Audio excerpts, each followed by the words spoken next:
dès que un nouveau quartier est travaillé au sein d'un aménageur, il faut absolument travailler le sujet des rez-de-chaussée commerciaux. Parce que ces rez-de-chaussée nécessitent d'avoir un cahier des charges à la fois technique, à la fois juridique, à la fois financier, qui soit porté à la connaissance de chacun des opérateurs qui vont ensuite, opérateurs privés, qui vont ensuite construire chacun des immeubles qui vont prendre place dans le quartier. Et ces cahiers des charges doivent être absolument intégrés au démarrage et à la consultation. Et cela permet vraiment de travailler ensuite chacun main dans la main pour aller vers un objectif commun qui est celui de permettre l'émergence des rez-de-chaussée loués et non pas vides. On a besoin d'avoir du pain, on a besoin d'avoir une petite supérette. Et ça, dans la feuille de route qu'on avait déterminée, c'était du sine qua non. C'est quelque chose qui était impératif. Parce qu'on savait que sans ces premiers commerces-là, le quartier ne pouvait pas vivre. Et les gens auraient été obligés d'aller hors quartier pour trouver ses besoins. Néanmoins, ce sont des activités qui sont nécessaires à la vie de l'ensemble des habitants et même des actifs. C'est quand même agréable de pouvoir aller faire réparer sa voiture pendant qu'on est au travail.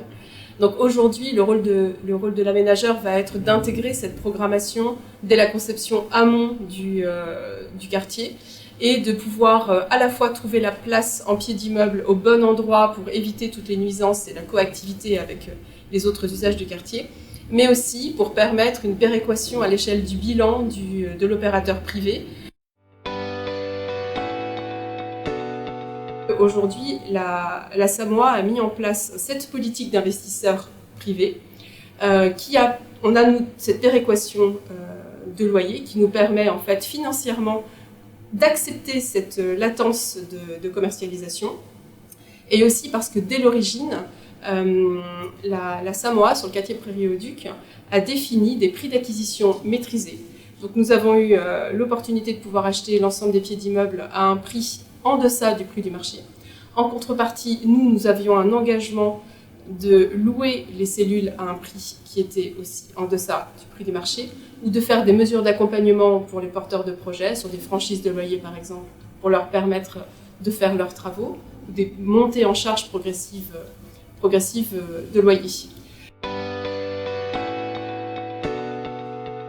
Alors sur Prairie-au-Duc, l'intérêt d'avoir eu un investisseur unique sur les rez-de-chaussée, ça a été de travailler tout de suite sur la phase d'amorçage du quartier.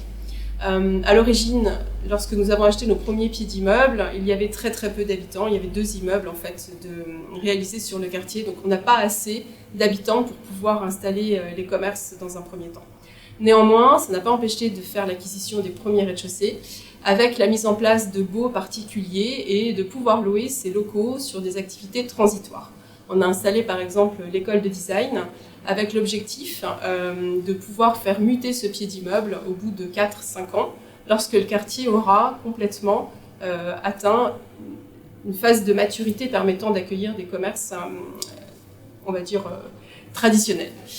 Et du coup, ce pied d'immeuble, par exemple, il fait 300 mètres carrés et demain, on va le rediviser et on va pouvoir mettre la pharmacie et puis un autre commerce et donc apporter de la diversité au quartier.